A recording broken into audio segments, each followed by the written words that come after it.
بسم اللہ الرحمن الرحیم۔ السلام علیکم بختاور اسلامک ٹی وی کے معزز ناظرین، امید کرتی ہوں کہ اللہ پاک کے فضل و کرم سے آپ سب خیر و عافیت سے ہوں گے۔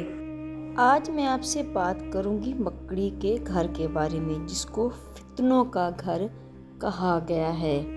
مکڑی بچے پیدا کرنے کے بعد بچے کے باپ کو کیوں قتل کرتی ہے؟ تحقیق کے مطابق مادہ مکڑی بچے دینے کے بعد نر مکڑی یعنی اپنے بچوں کے باپ کو قتل کر کے گھر سے باہر پھینک دیتی ہے۔ پھر جب اولاد بڑی ہو جاتی ہے تو وہ اپنی ماں یعنی کہ مکڑی کو قتل کر کے گھر سے باہر پھینک دیتی ہیں۔ کتنا عجیب و غریب اور یقیناً بدترین گھرانہ ہے۔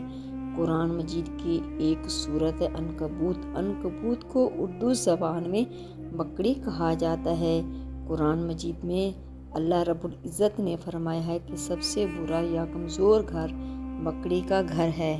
قرآن پاک کا معجزہ دیکھیں کہ ایک ہی جملے میں اس گھرانے کی پوری کہانی بیان کرتی ہے کہ بے شک گھروں میں سے سب سے کمزور گھر عنکبوت کا ہے۔ اگر یہ انسان علم رکھے، انسان مکڑی کے گھر کی ظاہری کمزوری کو تو جانتے تھے مگر اس گھر کی کمزوری یعنی دشمنی اور خانہ جنگی سے بے خبر تھے۔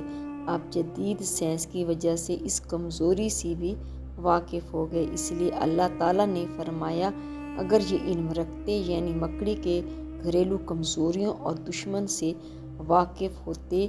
اللہ تعالیٰ نے ایک پوری سورت جس کا نام اس بری خصلت والے کیڑے کے نام پر رکھا۔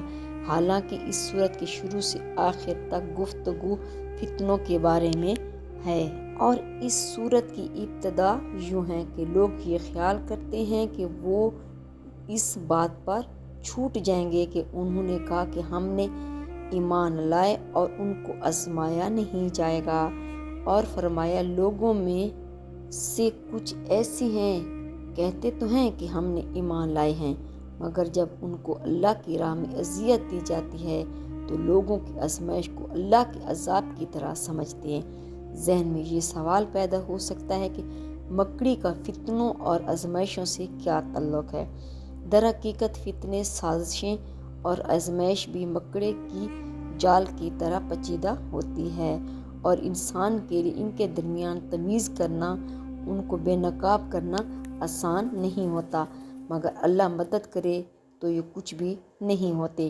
تمام گھروں سے زیادہ کمزور گھر مکڑی کا گھر ہے۔ کاش کہ لوگ جانتے۔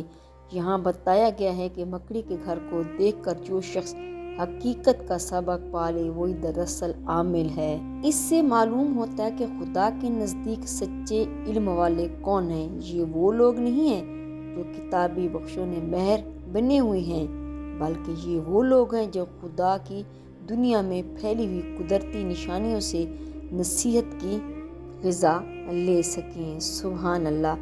بے شک واقعی وہی عالم ہے جو اللہ کے ڈرنے اور اس کی نشانیوں میں غور فکر کرنے والا ہو۔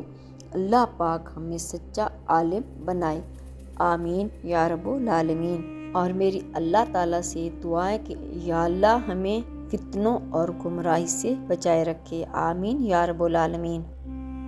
اگر میری آج کی ویڈیو آپ کو اچھی لگی ہو تو لائک کریں، شیئر کریں، سبسکرائب کریں، بیل آئیکن کو پریس کریں تاکہ ہر آنے والی میری ویڈیو آپ تک بآسانی پہنچ سکے اور میری حوصلہ افزائی ہو۔